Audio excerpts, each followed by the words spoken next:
Hallelujah, hallelujah. Blessed be the name of Jesus. Hallelujah. Shalom to you, shalom to you. Praise the living Jesus. Balamusizaako mu linnya lya Mukama waffe Kristo, Omwana wa Katonda omulamu. Olunaku lw'enkya lw'Essande lwe mbadde nsuubira okujja n'ekigambo kino, naye enkya we ntunudde nga olunaku lugenda kuba so busy and tight, so nensalawo okukozesa olwaleero lwenfunye obudde. Kale tugenda kuyiga okwagala kwa Katonda mu ekisa kya Katonda, weewaawo n'okusaasira kwa Katonda, byonna nga wonooba okitute bw'ojja okukiyiga. Manya n'eddoboozi omusumba Bibi Mark oba Brian Mark. Kale bikula Bayibuli yo ate weeteeketeeke, Mukama agenda kuwa omukisa. Katusabe. Katonda wa Ibrahimu, Isaaka ne Yakobo, mu linnya lya Mukama waffe Kristo Yesu Omwana wa Katonda omulamu, tuzze mu maaso go nate nga twewombeka wansi w'okubeerawo okwo, era wansi w'endagaano y'omusaayi gwe gwayika ku musalaba e Gologoosa. Omwoyo omutukuvu omusomesa asinga tukwaniriza, weewaawo gy'osomese, weewaawo atulaga obukulu bw'ekigambo kyo, weewaawo ng'oleeta okumanya n'okutegeera eri abatukuvu bo, ekitiibwa n'ettendo era bisibwe. Tukusinza, tukugulumiza kubanga oli mutukuvu, mu linnya erya Yesu mutusabidde n'okwebaza. Amen and haleluya, haleluya. Kale ekitiibwa n'ettendo tubiddiza Katonda w'eggulu n'ensi. Mukama mulungi, Mukama mwesigwa. Njagala okwogerako naawe abadde eyo nga okwata Bayibuli yo eyange yiino, nga okwata Bayibuli yo onoonya Bayibuli yo. Njagala okwogerako naawe abadde eyo ng'oweddemu amaanyi, nga wali muweereza, ng'osinza n'owulira okubeerawo kwa Mukama, ng'otendereza n'owulira ekisa, ng'ogenda mu kusaba n'owulira ekisa. Walala Mukama nga yali yakuwa omukisa, ng'okola ssente n'oziraba, ng'olina omukisa mu maka, ng'olina omukisa ku mirimu, ng'olina omukisa buli wamu, naye nga byatabuka. Naye nga ekyabireetera okutabuka gwe wava mu kkubo lya Mukama, oluusi nga gwe watambula ate mu kkubo eddala, ebintu ne bikutabukako. Njagala okwogera naawe nti Mukama takusalira musango, wabula ayagala okomewo. Kyokka kye yeetaaga, agenda kukutaasa, agenda kukusanyusa. Nga bwe tunaamaliriza wano, nzikiriza Mukama nti ogenda kuba nga ofunye ekyokuddamu, ate okomewo odde mu ssanyu liri eryasooka mwe wava. Haleluya. So Mukama takusanyukira okubeera mu mbeera eyo. Tugenda tutandikira mu Jeremiya 6:16. Agambye atya? Jeremiya 6:16 agamba nti 6:16 agambye nti, bw'atyo bw'ayogera Mukama nti muyimirire mu makubo mulabe. Haleluya. Muyimirire mu makubo mulabe, mubuuze amakubo agedda. Haleluya. Nti muyimirire mu makubo mulabe. Ekitegeeza Mukama akwetaaga kuyimirira mu kkubo olyoke olabe obulokozi bwe. Yesu yeebazibwe. Akwetaaga kuyimirira mu kkubo, ekyo kikumala. Teyeetaaga mukwatirako, naye yeetaaga oyimirire mu kkubo olabe obulokozi bwe. Luli watambulanga ng'oyimiridde mu kkubo lya Katonda, wayimiranga mu kkubo lya Katonda n'olaba obulokozi bwa Mukama, n'obunene bwe watuukako obwo, n'obukulu, n'amazima, n'ebyewuunyisa. Naye ensonga lwaki tokyabiraba kati, walibanga waseeseetuka. Oyagala kuwona, ayimirira mu kkubo. Omusajja gwe bayita Batimayasi, haleluya, Batimayo, yategeera nti ajja, n'ategeera nti njagala kuwona, n'adduka n'ayimirira mu kkubo. Yesu yeebazibwe. N'ayimirira mu kkubo. Bwe yayimirira mu kkubo, Yesu bwe yajja n'amusisinkana. Naawe leero akuyita oyimirire mu kkubo. Haleluya. Agenda kuwonya, agenda kukutaasa, agenda kuzzaayo eri. Kale nti mutambulire omwo, kale munaalabira emmeeme zammwe ekiwumulo. Naye boogera nti tetutambulira omwo. Mukama yeebazibwe. So nti mutambulire mu makubo agedda, ayagala tudde mu makubo agedda. Amakubo agedda nno ge galiwa bwe butukuvu n'obutuukirivu, kwe kuddayo mu nnono ziri nga ye wali ng'olaba Mukama mu kifo kiri. Teri kkubo ddala ly'ogenda kwetondera, era teri kkubo ppya ly'ogenda kwata. Teri kkubo ly'ogenda kwetondera. I don't mean to repent, no, ngamba to create. Teri kkubo ly'ogenda kwecreatingira gwe, ate teri kkubo ppya ligenda tandika ku mulembe gwo. Yesu yeebazibwe. Amakubo gonna gaatandikibwa dda.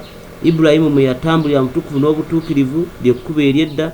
Nowa mwe yatambulira, Jeremiya mwe yatambulira, n'abalala. Naawe leero ayagala akole ebikulu n'ebinene gy'oli, naye akwetaaga okomewo mu kkubo eryo ery'edda. Kitegeeza olyoke olabe ebikulu n'ebinene ekibadde kikukubya, ekibadde ensonga lwaki embeera eyo okutuukako, kubanga obadde waseeseetuka n'ova mu kkubo eryo Mukama mwakusuubira okuba, ebintu ne bikusanga eyo. Leero takusalira musango, takuvuma, takukola kyonna, wabula akuyita komawo mu kkubo ery'obutukuvu n'obutuukirivu. Komawo mu kusaba n'ekisa kiri mwe wali. Bayibuli egamba nti omusajja gwe bayita Peetero, Kristo yamala okukozesa eryato lye ne banne, yabagamba nti musuule buziba. Haleluya! Nti musuule buziba. Ebaasuula ebuziba ne bakwata ebyennyanja ne bazitoowerera ne bibamenya n'okubamenya. Naye mu kusuula obuziba njagala ojjukire nti ennyanja yali emu gwe baavuba ekiro, kuba Peetero yayogera n'agamba mbu twasuze tuvuba nga tutegana ekiro kyonna ne tutakwasa. Kyekyali kyagala okumulemesa okuddamu okuvuba. Njagala nkubulire naawe nti teri kkubo ppya nga bwe njogedde. Ennyanja yali yeemu, yali nkadde ku bavuba emyaka n'emyaka, obutimba bwali bwe bumu n'eryato lyali lye limu. Haleluya!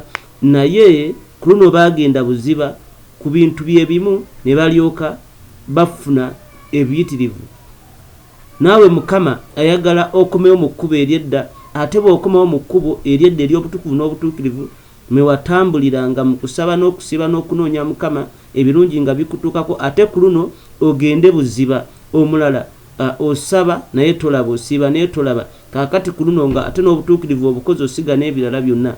Kati gendako buziba, suula buziba. Yesu yeebazibwe. Ku luno suula buziba, ogenda kulaba ekitiibwa kya Mukama. Ayagala osuule buziba, ayagala osibe buziba nga bali gye baasuula. Amaana akutaasa. Tudduke sipiidi, obudde bututwala. Bikkula Bayibuli yo mu kitabo kya Bassekabaka ekyokubiri. Njagala obeeko kyoyiga. Bassekabaka ekyokubiri mu Luzungu ye 2 Kings. Tugenda kusoma chapter mu Luganda essuula ey'abiri. Hallelujah. Blessed be the name of Jesus. Hallelujah. Hallelujah. Balamusizaako mwenna gye muli. Kale katutandike olw'obudde. Mu biro ebyo Keezeekiya n'alwala kumpi n'okufa. Keezeekiya ali kabaka wa Yuda. N'alwala kumpi n'okufa. Katugeyongereyo. Isaaya nabbi mutabani wa Amozi n'ajja gy'ali n'amugamba nti teekateeka ennyumba yo kubanga ogenda kufa, so togenda kulama. Haleluya! Yesu yeebazibwe. Tebatulaga lwaki Isaaya yali alwadde, lwaki Isaaya yalwala okutuuka okufa. Ensonga tebagituwadde. Naye omusomi wa Bayibuli bwe tusoma mu kitabo kya 2 Chronicles ebyomumirembe ekyokubiri essuula ya 32, ejja kutulaga bulungi nti Keezeekiya Mukama yamuwa amaanyi. Sigenda somayo nkuwadde ojagenda weesomereyo. Mukama yamuwa amaanyi. Mukama n'amuwa obwakabaka okufuga n'okukulembera abantu be. Yesu yeebazibwe. Mukama we yabiwa Keezeekiya n'abawa amaanyi, ng'atambulira mutukuvu n'obutuukirivu. Obwakabaka bwe ne buba bugulumivu. Ekitiibwa kya Mukama ne kirabisibwa. Mukama n'amuwa ettutumu na buli kimu. Yesu yeebazibwe.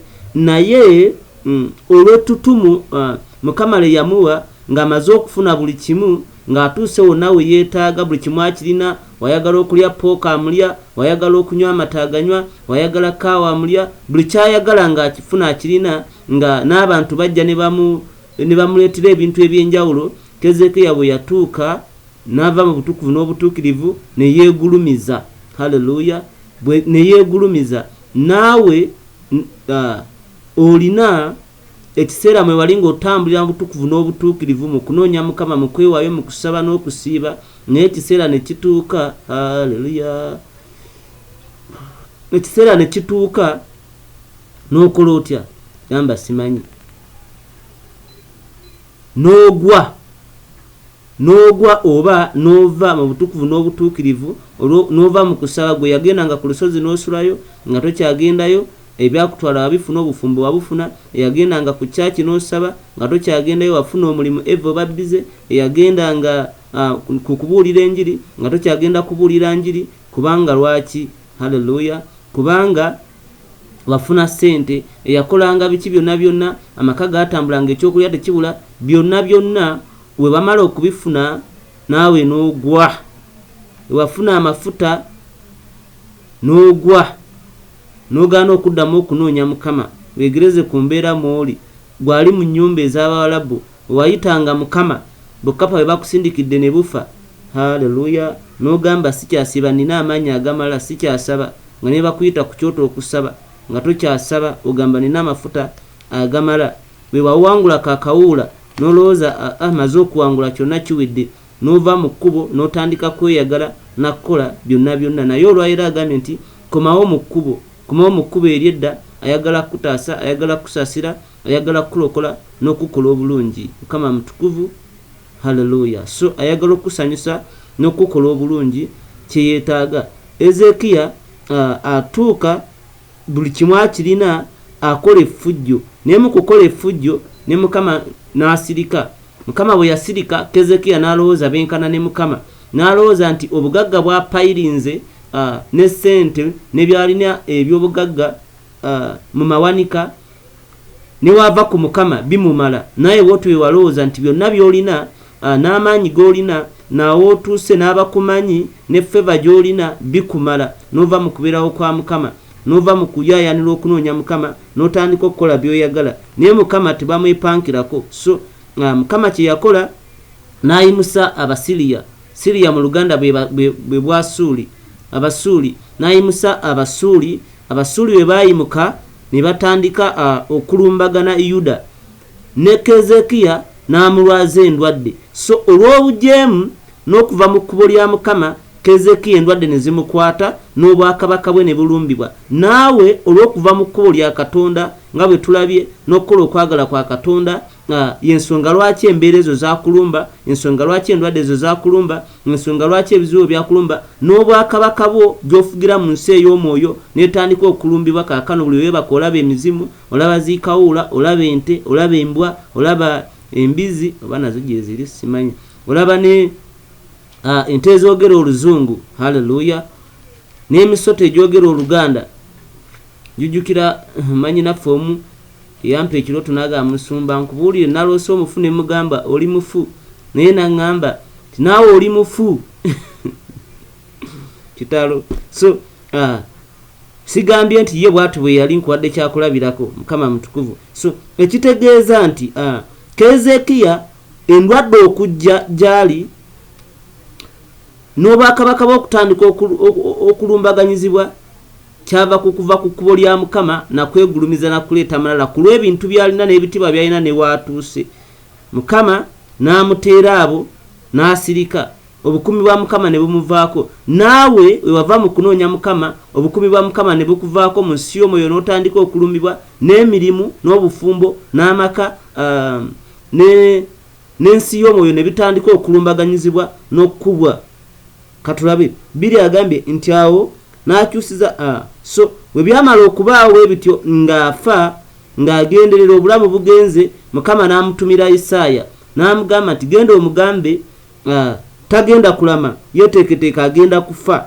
Yesu yeebazibwe naawe olwaleero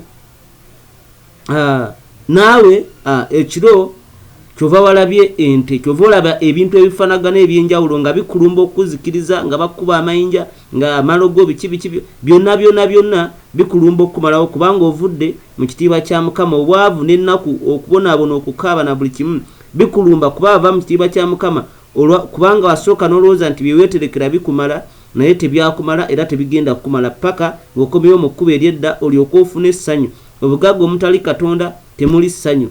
Abantu abali mu nsi eyo abalina obugagga basula bakaaba, basula basinda, basula bakaaba. So naawe Mukama leero ayagala okomewo. So Ezekiya yali musajja mugezigezi, bwe yategeera wulira Mukama yamusindikira Isaaya n'amugamba ogenda kufa, naye Mukama waakusindikidde ejje emyoyo mu nsi y'omwoyo oba wagitadde okujja gy'oli nga obukumi bwo tebukuliiko ne gikulaga okutta n'okukangakanga. Kino naawe ky'olina okukola. Ezekiya yakyukira kisenge. Naawe Mukama yalibanga alina na musumba gwakutumidde, yalibanga atumye nange gy'oli olwaleero okugamba nti komawo gy'oli. Kezekiya olwamugamba wulira, Kezekiya olwamugamba teyakaaba, wadde nabbi ye yamugamba. Nabbi mu biseera ebyo nga nabbi Isaaya okugyewo omusajja aliko omwoyo mu nsi yonna nga Mukama gwakozesa okwesitula okugyewo okugamba, kitegeeza Mukama confirmed yali amaze okwogera. Haleluya. Tebiringa kati nti abaweereza bangi buli omu naawe kennyini Mukama asobola okubikkulira n'okwogera naawe. Luli omwoyo yajjanga ku muntu omu mu bwakabaka. Kati Isaaya okwesitula okujja ewa kabaka Kezekiya, Isaaya yali ali ddoboozi lya Katonda, Isaaya yali spokesman wa Katonda. So kyali kituufu yali agenda kufa. Naye Kezekiya bwe bamala okubimugamba, Kezekiya teyakaaba. Blessed be the name of Jesus. Kezekiya teyakaaba. Naawe olwaleero nkuweera obutakaaba, kubanga ne bw'okaaba, haleluya, togenda kuwona. Ne bw'okaaba togenda ekizibu tekigenda kuvaawo. Nabagamba nti kakapa kakapa wekakwata emmese, kapa wekwata emmese, emmese ne weekuba enduulu, emmese kapa tesobola kusaasira emmese n'egita. Ate kapa emmese ne weeyita maama waayo, era bonna tebasobola kwegatta kulwanyisa kapa. Yesu yeebazibwe. Wabula emmese yeetaaga muntu yasobola okugitaasa n'akuba kapa n'egita. Naye omuntu ate esiiba emulumira engoye mu keesi. Kati naawe bikukwata kubanga Katonda wamuvaako, naye ate oli kukaabira maama na taata nga singa na kojja. Olwaleero tobakaabira, tokaabira singa, tokaabira maama, tokaabira kojja. Komawo mu kkubo ery'edda, komawo kaabire Katonda. Naye kisinga okuba ekyennaku kiri nti Katonda gwe walikaabidde naawe wamuvaako dda nga omuntu we, nga kapa nga emmese we yanyiza omuntu eyali giyambye, naawe Katonda wamuvaako dda. Naye Katonda asinga ku muntu. Omuntu ayinza obutasonyiwa mmese gitaasa, negwe Katonda ayagala kukutaasa. Lekerawo okudduka mu kisenge ne wesibirayo n'okaaba. Lekerawo okukubira maamawo essimu nti oli bubi kubanga ogenda mulwaza pressure, ogenda mulwaza pressure afe. Mukama yeebazibwe. N'ekirala njagala nkugambye nti empologoma bwegenda okuyiga enjobe, empologoma bwegenda oyiga enjobe wegikwata, wegenda ogiyiga n'egisiŋŋana, egikwata yokka, teyeetaaga mpologoma ndala oba kintu kyonna giyambako. Era empologoma wegenda okuyiga engabi nakyo kye kimu. Ne wegenda okuyiga ente, naawe oli mpologoma. Kyawandiikibwa nti ali muffe w'amaanyi okukira ali mu nsi, ate ali muffe yani ye Kristo, omwana wa Katonda omulamu. Kubanga yayogera n'agamba nti we muba mu nze n'ekigambo kyange mu mmwe. Ekitegeeza Kristo ali mu ggwe n'ekigambo kye kiri mu ggwe. Ate Kristo yani, Kristo is a Lion of Judah, mpologoma ya Yuda. Kati Kristo abanga empologoma ya Yuda, ekitegeeza nti empologoma ya Yuda yeri mu ggwe. Kaakati gwe empologoma eri mu ggwe naawe ofuuse empologoma. Bw'ogenda okuyiga akazibu akenkana ng'enjobe, haleluya, ogenda kawangula. Ogenda okuyiga akenkana ng'ente, ogenda okawangula. Naye kubanga olimu empologoma. Naye empologoma bwegenda okuyiga envubu oba bwegenda okuyiga engo oba embogo, Yesu yeebazibwe, kale embogo, empologoma ne weeba njala nnyo tesobola kwetantala mbogo, era egenda kuddayo egambe eno gwensanze simusobola, egenda kuddayo ekuŋŋaanye banne bana ekomewo batege bataayize balyoke bagimegge. Tegenda kuddayo kunona kapa, tegenda kuddayo kunona mbwa kugiyamba, wadde embwa njizi naye tegenda kunona mbwa giyamba bagende batayize embogo eyo. Kiki ntegeeza nti bw'obanga igwe Kristo ali mu ggwe, mpologoma ya Yuda, kale kitegeeza atanakkiriza Kristo tannaba kufuna mpologoma ya Yuda mu ye. Yani ye maama we, ye taata we, ye kojja we, ye boosi we, ye senga we, yani kakati kitegeza alimu akalala akamufugiramu kesijja kwogera kuba we naakogera ogenda kuŋŋamba nvumye maama wo. Yesu yeebazibwe. So alimu akalala akamufugiramu katwaba akalala akamufugiramu kale kitegeeza wonoofuna ekizibu ekiringa embogo ogenda kudduka oyite maama wo oba oyite taata wo oba sengaawo omukubira essimu nti eno tebakyampa mmere ku mulimu gyendi, omusajja okubire sengaawo, omusajja mu bufumba akaaye, okubire jjajjaawo nti emirimu giganye. So kitegeeza ogenda kubanga oleese akamufugiramu okagatte kuggwa empologoma mugende muyigge. Kale katugeze nti ogenda kuba oleese kapa oba embwa yegatte kuggwa empologoma mugende muyigge. Yesu yeebazibwe. Mugende muyigge kyebayita embogo, togenda kuyambibwa. So n'empologoma tegenda kuyita mbwa newankubadde embwa njizi ekola etya, egenda neyita mpologoma zinnaayo. Kati naawe weetaaga empologoma zinno. Yesu yeebazibwe. Haleluya. Weetaaga empologoma zinno, weetaaga mpologoma zino mwegatte mulyoke muyigge ekyo ekizibu ekiyimiridde mu maaso g'ekiringa embogo. Naye wonookubira essimu maama wo naye agenda kaaba ne taata wo ne kujjawo bonna bagenda kaaba, ate be banaakaaba ogenda kubalwaza pressure ayite emyaka 2 bafe.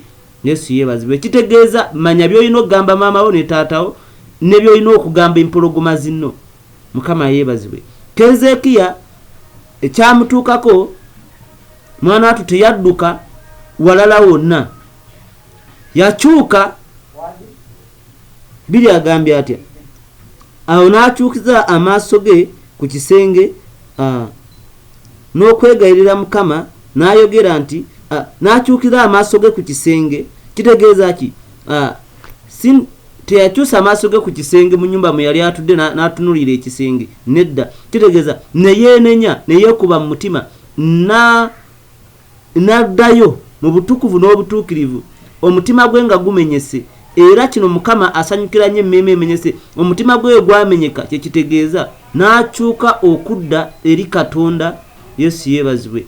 Eyamutaasa, eyamulokola, eyamuwa bino byonna, eyamutuusa eno yonna kuba yali amanyi ekyokukola. Ekitegeeza okuba yali alivuddemu naye ng'akimanyi nti kyenkola kikyamu. Naawe walivaamu okimanyi byebikusumbuwa naye obadde tonnaba kukitegeera nti byebikusumbuwa.